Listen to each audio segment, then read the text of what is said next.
Before we start, just a quick reminder to hit that subscribe button. Only 2% are subscribed at 1,000 subscribers. I'll be posting a special video. I grabbed his phone before it could slide off the counter. It buzzed again, then again, like it was urgent. I should have set it down, but I didn't. My thumb moved on its own and the screen lit up. I'm Marissa, 34, and I still hate admitting this. I wasn't snooping in my head, I was reacting. You know that split second where you choose wrong? Yeah, I chose wrong and I chose fast. The message preview showed a heart and a room number. I stared until the words stopped being words. Then my brain caught up and my stomach sank. I tapped the notification and crossed a line I swore off. A thread opened and there it was, bold and clear. Same hotel, same room, don't be late. I read it twice, like the second time might soften it. It didn't, it sharpened. My finger hovered over the contact name. It was Work or Mike from the gym. It was a first name with a sparkle emoji. That tiny emoji felt like a slap. I swiped back, then forward, then back again. Like I could undo what I already saw. My pulse hit my throat and I swallowed hard. The phone buzzed again and I almost dropped it. Footsteps sounded in the hallway, his. I shoved the phone under a dish towel. I stood too quickly, knees locking for a second. The doorframe caught his shoulder and he didn't notice. He walked in, loosening his tie, acting normal. He smiled at me and I tried to mirror it. My mouth wouldn't cooperate, it twitched instead. His eyes flicked to the counter, then away. Everything okay? He reached for the towel. My hand slapped down over it way too fast. His fingers froze, then slowly pulled back. That pause was loud, louder than any shouting. I just burned my hand earlier, I waved nothing.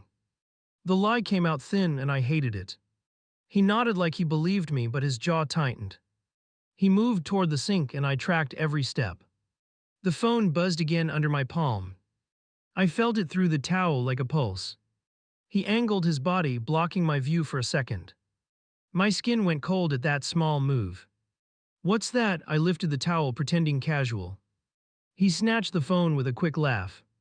His laugh landed wrong, like a misplaced sound.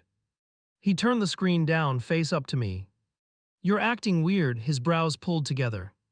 I stared at his wedding ring, then at his mouth. I wanted to scream, but I didn't want neighbors. So I did the dumb thing, I asked softly. Who keeps texting you about a hotel room? The question came out steady, which surprised me. His eyes widened, then narrowed, then went blank. In that blank look, I saw the truth start to form. He leaned on the counter, too casual, too calm. It's nothing, just work stuff, he muttered. Work stuff, a hotel room, a heart emoji. I blinked hard and my vision stung. Show me, my voice broke on the two words. He didn't hand it over, he tucked it into his pocket. That motion was small, but it changed everything. I felt something inside me drop and not come back. He tried to kiss my cheek like it was any day. I turned my face and his lips hit air. His hand stayed raised for a second, then fell. The silence after that felt dangerous. Marissa, come on, he exhaled like I was dramatic. I wanted to believe him, and that's the ugly part. My brain searched for excuses, fast and desperate. Then the phone buzzed again, right against his thigh. He flinched at the vibration, just a quick twitch. He thought I didn't see it, but I did. That twitch told me more than the message did. It told me he was scared of whoever was texting. He walked past me toward the hallway. I need a shower, he tossed over his shoulder. He didn't ask about my day, not even once. The bathroom door shut and the lock clicked. I stood there staring at that closed door. I didn't move for a full minute, maybe two. Then I grabbed my own phone, hand still shaky. I opened our shared bank app without thinking. No big charges jumped out, not yet. That tiny relief made me feel pathetic. I hated myself for wanting a softer answer. Then the shower started and I felt time running. I paced to the bedroom and back again. My mind kept replaying the words, same room. I tried to tell myself it could be a joke. But my body didn't buy it, not for a second. I went to the bathroom door and knocked once. Can you come out for a second? My voice thinned. Water kept running and he didn't answer. I knocked again, harder, then stopped myself. You ever feel yourself turning into someone else?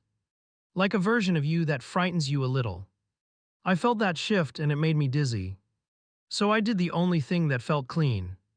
I walked into the hallway closet and shut the door. Not to hide from him, from myself. I slid down the wall, knees tight to my chest. My breathing came fast like I'd been sprinting. I prayed right there without planning it. Not a gentle prayer, not a polite one. I asked for their downfall and I didn't correct it.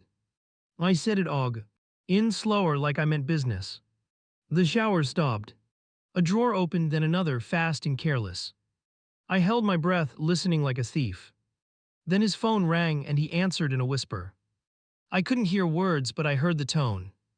Soft, private, the voice you don't use with your wife. My throat tightened and I bit my knuckle. The closet felt smaller with every second. His footsteps moved down the hall, then paused. The closet door handle rattled just once. Like he tested it, like he wondered. I pressed my palm to my mouth and stayed silent. He walked away and I heard the front door open. Keys jingled, then the door slammed too hard. I waited, counting, forcing myself not to chase him. When the car started, my hands finally unclenched. I stepped out and looked at the counter again. The dish towel was still there, innocent and stupid. My life felt split down the middle, clean cut. And I knew this was only the first crack. I called his phone the second his car left. It rang until voicemail, then cut off mid-ring. I called again and it went straight to silence. That felt deliberate and it made me reckless. I opened our bank app and searched for recent charges. Not scrolling for fun, more like hunting. One line jumped out and my thumb stalled. It was a hotel name and it was not cheap. I refreshed like the number might change. It did not change, it just sat there. My chest went tight and my thoughts got mean. I screenshot it because I knew I'd doubt myself. Then I did something I never do. I checked his location sharing and it was off. Not glitched, not forgotten, just off. That choice felt like a door slammed in my face. I drove toward the hotel before I could overthink. Traffic lights turned into tiny tests of control. I kept telling myself I was just confirming. But my hands were locked on the wheel like claws. I parked across the street and stayed low in the seat. A couple walked past my car laughing and I flinched. I hated that I looked like a cliché. Still, I didn't leave, not even when my stomach begged. I watched the entrance like it could confess. A valet moved cars and I tracked each one. My husband's car did not appear and that messed with me. Relief tried to sneak in and I shoved it back down. A woman stepped out through the doors, moving fast. Not rushing like panic, more like practiced. She scanned the lot once, then kept going. That scan hit me hard because I've done that scan. She walked to a compact car and popped the trunk. She pulled out a gym bag like it belonged to her. My throat closed and I felt my face go stiff. I knew that bag and I hated that I knew it. I got out of my car without thinking it through. Not a dramatic march, more like a pull forward. I stayed behind two parked cars, heart punching my ribs. It felt insane and I kept moving anyway. She shifted the bag and her phone lit up. I caught a glimpse of his contact photo on her screen. It lasted a second and it was enough. My brain finally stopped bargaining. I stepped out into the open and raised my hand. Hey, my voice came out thin but it landed. She snapped her head toward me, eyes sharp. Her expression changed fast, like she recognized danger. Do I know you? She angled her body away. Her fingers tightened on the gym bag strap. I looked at her face and felt heat climb my neck. I wanted to scream her name, but I didn't know it yet. You have my husband's bag, the words tasted bitter. She blinked once, then laughed like I was confused. That's not what you think, her smile was too quick. That exact line made my skin crawl. I took one step closer, then stopped myself. I was not trying to get arrested in a parking lot. My hands curled into fists at my sides. I could feel people nearby and I hated that too. Give it back, I kept my voice level on purpose. She shook her head, hair swaying like a signal. No, one syllable, clean and cold. Then she glanced at the hotel doors like backup might appear. I followed her gaze and saw a man near the entrance. Not my husband, but watching like a coworker. He lifted his phone and my stomach dropped again. She wasn't alone in this, not even close. I forced myself to breathe through my nose. "Who are you to him?" I asked, quiet but direct. Her lips pressed together and she rolled her eyes. That eye roll hit harder than any insult. "You should talk to him," she tossed the words like trash. Then she shoved the gym bag deeper into her trunk. The zipper snagged and she yanked it, irritated. I saw a company laptop corner flash inside. The logo on that laptop was familiar and my mind raced. Not because I'm techie, because it was everywhere in his life. He'd worn it on his badge, on his swag, on his pride. Seeing it in her trunk made my pulse spike again. "You work with him," I heard myself say it. Her eyes flicked down, then back up, caught. For a split second she looked scared. "Jay. What's the crack?" Then she slapped that mask back on. "You're making a scene," she lifted her chin at me. I almost laughed because that was rich. I wasn't the one sneaking around hotels. But my mouth stayed shut and that took effort. A couple walked by and stared at us. I stepped back, pretending I had control. My phone was in my hand and I clicked record. Her face changed the moment she noticed. "Are you recording me?" Her voice sharpened. She moved toward me, one step then another. I held my ground, knees shaking under it. "Say it again." I kept the camera steady. She stopped mid-step and looked around. Her shoulders pulled in, suddenly careful. She pointed at my hand like it was a weapon. "I'm calling security." The threat came out smooth. "Do it." I surprised myself with that. My heart was loud, but my voice didn't crack. She stared at me like I was the crazy one. Then her phone buzzed and she turned away fast. She walked around her car and got in. Before she shut the door, she looked right at me. "Tell him you're embarrassing." The words were low and nasty. Then she drove off, tires chirping as she left. I stood there in the lot, shaking hard. Not from fear of her, more from the new reality. I stopped recording and watched the red dot disappear. My hands felt numb, like they didn't belong. I went back to my car and sat there breathing. I replayed the clip once just to be sure. Her face was clear, her laugh was on audio. My stomach twisted because now it was real evidence. I started my car and stared at the hotel again. Part of me wanted to storm inside like a storm. Another part pictured him watching me fall apart. That second part won and I hated it. I drove home and parked, but I did not go inside. I sat in the driveway with my phone in my lap. My prayer from last night came back in my head. It sounded uglier now, like it wanted to grow. I opened my notes app and typed 2 lines. Hotel charge, gym bag, work laptop. Seeing it in plain text made my chest ache. Then a new notification popped up, his credit card alert. My eyes locked on the screen and my breath stalled. Another charge, same hotel, same day. He wasn't even trying to hide it anymore. And I realized something worse, this was just the start. I slapped 2 plates on the table harder than needed. He glanced up, then kept chewing like nothing mattered. I stood instead of sitting, hands braced on the chair back. My body was calm, but my brain was sprinting. He reached for his phone, then stopped mid-motion. That tiny hesitation told me he remembered last night. I slid my own phone across the table toward him. The screen was dark, but the threat was not. "What's her name?" The words came out flat. His fork paused halfway to his mouth. He swallowed like the bite turned to sand. "Who?" His eyes stayed on the plate, not me. I leaned forward, voice low, almost polite.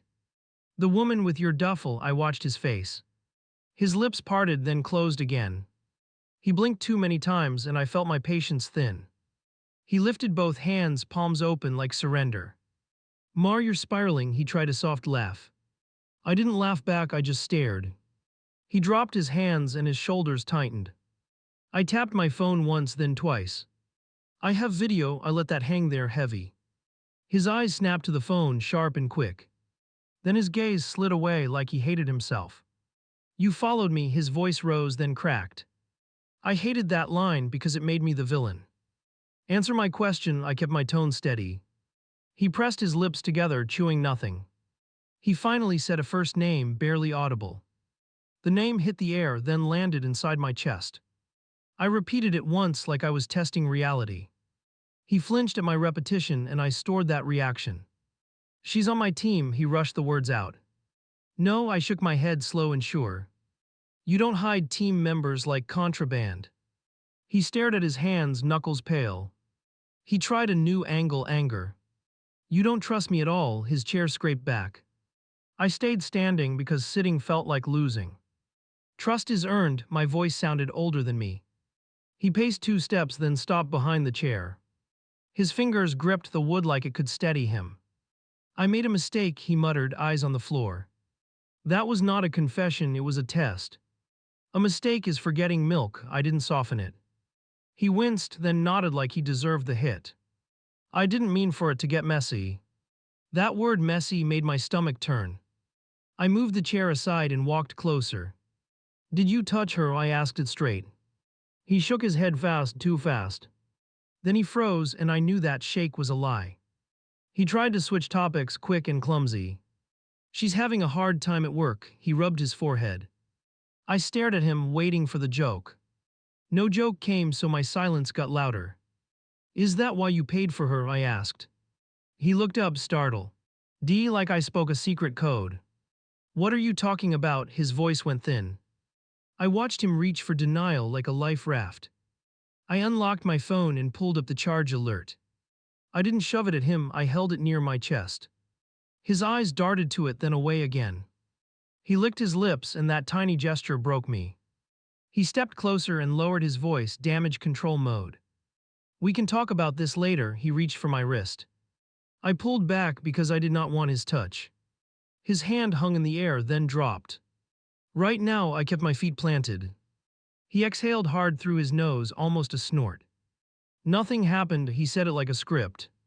Then his phone lit up in his pocket and he stiffened. He turned his body away from me, shielding the screen. That move was automatic, like muscle memory. I watched him decide in real time. He declined the call and his face went gray. Who was that? I asked, and my voice sharpened. He shrugged, too casual, too late. Unknown, he avoided my eyes. Then he added, can we not do this, like I was annoying. I stepped back and felt something cold settle in. Not sadness, not disbelief, something cleaner and worse. Unlock your phone, I said it like a command. He stared at me like I'd slapped him. No, he said it with a small shake of his head. That one word turned my fear into focus. Then you choose her, I pointed at his pocket. His mouth opened, then closed like he had no defense. He walked to the sink and turned on the faucet. He stared at the running water like it had answers. This is insane, he muttered, rubbing his face. I didn't argue because arguing felt like begging. I went to the living room and sat on the edge. My phone felt heavy, like it carried a weapon. I opened the video again and watched her smirk. My stomach flipped, but my hand stayed steady. I searched his company site for ethics hotline. My finger hovered over the anonymous form link. I told myself I was only protecting myself. Then I told myself I was protecting other people too. The next part is where I struggled to defend myself. I typed her first name, then deleted it. I typed his department, then deleted that too. I kept circling the truth like it could bite. Then I attached the clip and stopped hesitating. I wrote 3 lines, short and clean. Possible misuse of company property, possible expense fraud, please review. My thumb hit submit before my courage could vanish. Across the house, his phone started ringing again. He cursed it under his breath and I heard the panic. The call stopped, then started again, persistent. I sat very still, realizing my prayer had teeth now. He burst through the door with his work badge still on. His face was drained and his breathing was choppy. He tossed his keys, then yanked his phone back out. Do not talk right now, his finger was already dialing someone. He paced tight circles in the kitchen, shoulders rigid. Yeah, I'm here, his voice went low, controlled. He glanced at me once, then turned his back fast. That turn told me the call mattered more than me. He ended the call and stared at the floor. They want me in tomorrow, he rubbed his jaw hard. In who wants you in? I kept my voice steady barely.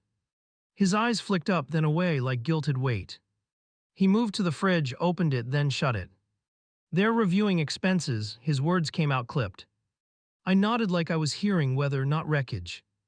Inside my chest, something quiet started counting down. He tried to walk past me and I blocked the hallway. Say her name again. My voice was calm, my hands were not. His shoulders rose, then fell like he gave up. He said it, and the name sounded uglier this time. He lifted both palms like that could reset everything. It's not about her, he swallowed, then added, it's about me. I stared at his mouth, waiting for the real sentence. He never finished it, and that unfinished space felt loud. His phone rang again, different tone, sharper. He snatched it so fast his elbow hit the counter.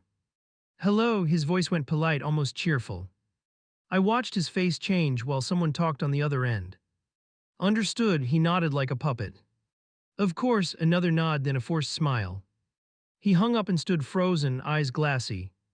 Then he whispered, they have video, and my pulse jumped. You mean my video? I hated how sure I sounded. He flinched, and that flinch was an answer. You sent something, his voice cracked on the last word. I didn't deny it, and his stare turned sharp. You did this, he stepped closer, hands opening and closing. I took one step back because his anger felt hot. I reported what I saw, my words came out stiff. He laughed once and it sounded wrong, brittle. You're trying to ruin me, he jabbed a finger at my chest. I slapped his hand away without thinking. Stop pointing at me, my voice cut through the room. His eyes widened. Ike forgot I could bite back. He ran both hands through his hair, fast and rough. Okay, he exhaled like a dealmaker. We can fix this, he said it like a promise. Then he added, you need to help me, and my stomach clenched. Help you lie, I kept it plain, no decoration. His jaw tightened and his eyes hardened. It's not lying, he shook his head like a child. It's clarifying, that word made me want to throw something. He grabbed his phone and started typing with shaking thumbs. I could see the contact photo flash on the screen. He angled it away, then looked at me, pleading. I'm meeting her, his voice dropped like it was normal. No, the word came out before I could soften it. He blinked, then scoffed like I was unreasonable. I need her to stay quiet, his lips pressed thin. I heard the meaning behind it and my skin went cold. He left without a jacket, without a goodbye. I stayed in the doorway and watched his taillights fade. My hands were trembling, but my face stayed blank. I hated that I still cared what happened next. 10 minutes later, an unknown number lit my phone. I let it ring twice, then answered anyway. A calm voice asked for me by my full name. My throat tightened, who else knew I existed now? This is corporate security, the voice stayed even. We received an anonymous report, a pause, then we have questions. I swallowed hard and stared at the wall. Are you safe right now? That question hit like a warning. I said yes, even though I wasn't sure. They asked if I could forward the original file. My thumb hovered over send, then hit it. The call ended fast, and the quiet after felt dangerous. My husband came back late, eyes bright with panic. He didn't sit, he hovered near the counter. She's not answering, his words came out breathless. He kept checking his screen like it was a heartbeat monitor. He tried calling again, then slammed the phone down. Pick up, he hissed at the silent device. I watched him unravel piece by piece. Part of me felt satisfied, and that scared me. He looked at me like I was a witness in court. What did you tell them? His voice was tight, careful. I told them the truth, I didn't blink. He flinched again, and the room felt smaller. You don't get it, he stepped toward me, then stopped himself. They're looking at everything, his hands shook at his sides. I stared at his shaking hands, not his face. Those hands had held me once, and now they looked foreign. His phone rang, and he answered on the first ring. Yeah, his voice turned sweet, too sweet. He nodded hard like someone was scolding him. Then he whispered, I understand, and his eyes darted to me. He ended the call and swallowed hard. They pulled her access, the words came out jagged. Access to what? I asked because I needed the details. He stared at me and I realized he couldn't say it. He walked to the sink and gripped the edge. Her badge got flagged, he spoke into the metal like a confession. And mine is next, he closed his eyes, breathing rough. I watched him and my prayer from the closet echoed again. The next morning he wore his work shirt like armor. He tried to leave without looking at me. Don't, my voice stopped him in the hallway. He paused, shoulders stiff, waiting for my next move. Unlock your phone, I held my hand out steady. He stared at my palm like it insulted him. No, he said it quietly this time like fear. Then he walked out and the door shut hard. I didn't chase him, I did something worse. I opened my email and searched for the security thread. There was a reply short, clinical, final.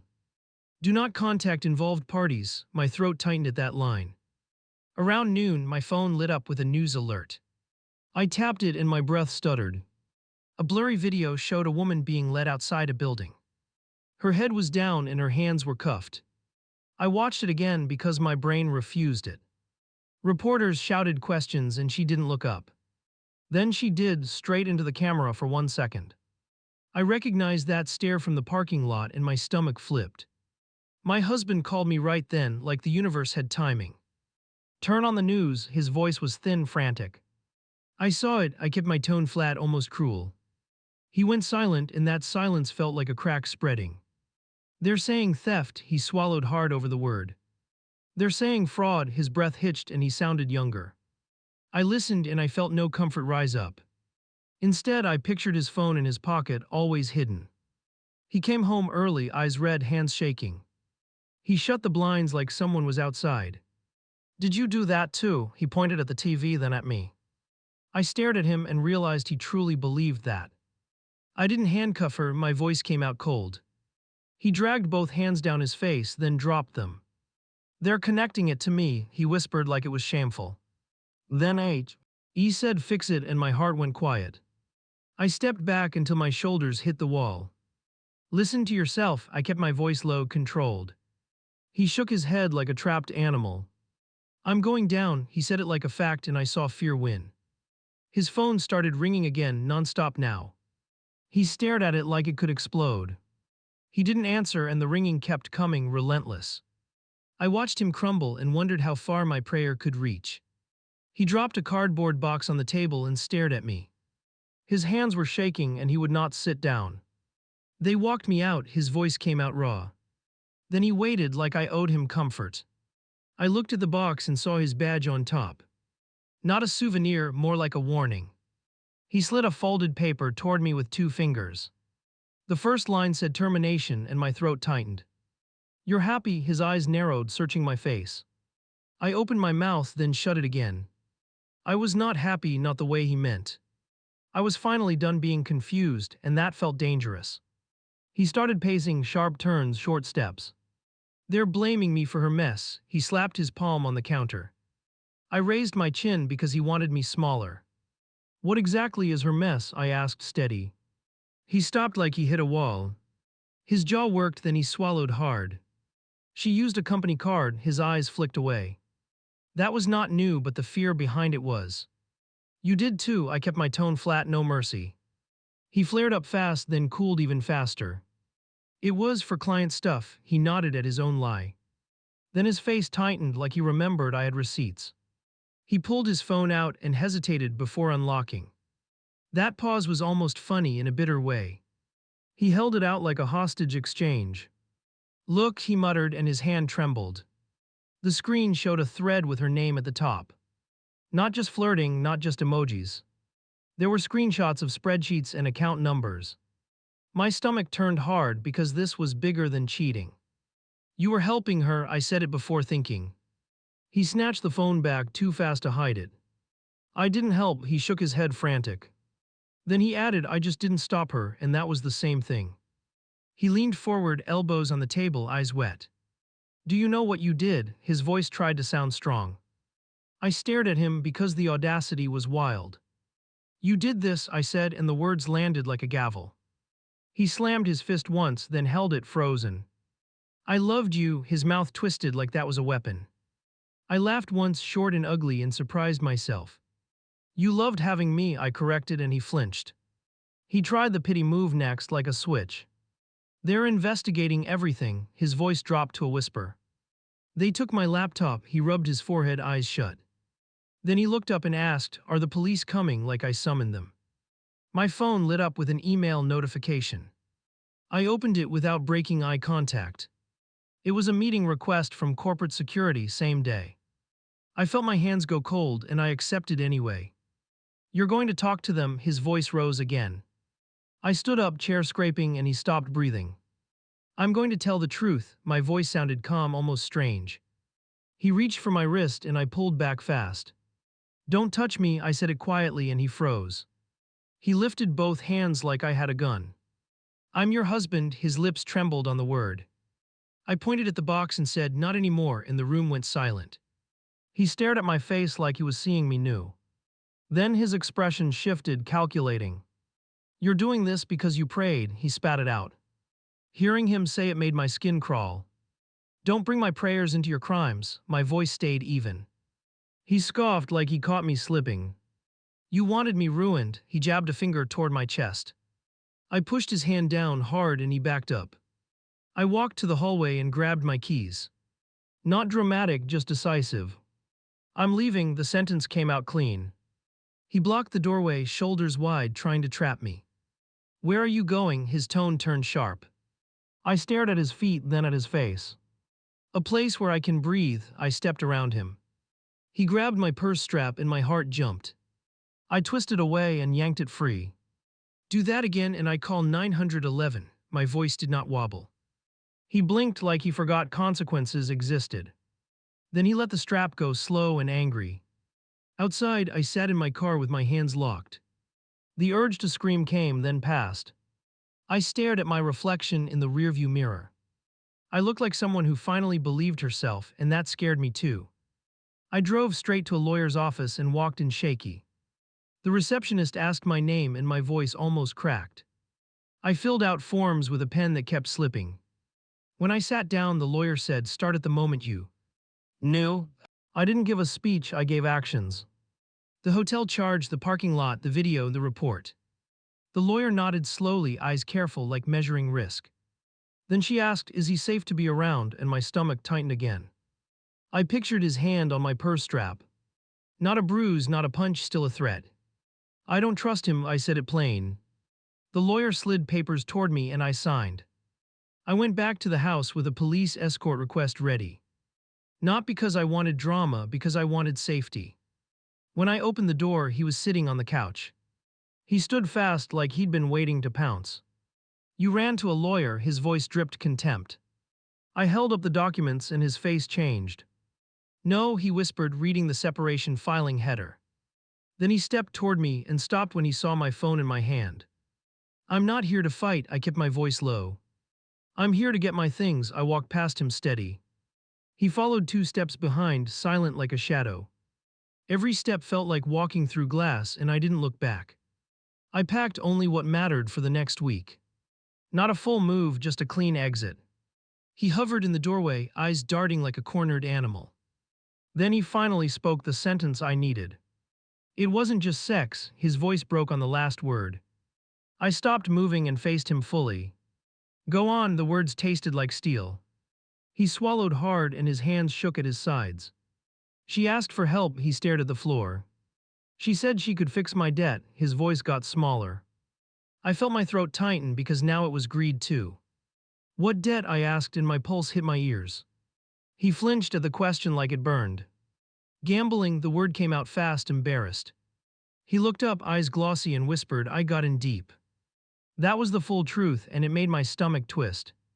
So you traded me for a bailout, I said it blunt. He shook his head, crying now like tears changed facts. It got out of control, his voice cracked again. I nodded once because that was the only honest part. My phone rang while I was zipping a bag. Unknown number, and my gut clenched. I answered and a calm voice introduced themselves as a detective. My husband went still and I felt the air thicken. The detective asked if I could meet to verify the video. Not if I wanted, more like when can you? I gave a time without thinking because avoidance was over. When I ended the call, my husband's face went slack. They're coming for me, his voice dropped to a whisper. I didn't respond right away because I was tired. Then I said, they're coming for the truth, and he winced. He stepped closer, eyes desperate, like he might bargain again. Please, he reached out then stopped himself mid-reach. Tell them I didn't know, his voice was thin and panicked. I stared at him because he still wanted me to lie. That request killed the last soft part inside me. You knew enough to hide, I shouldered my bag.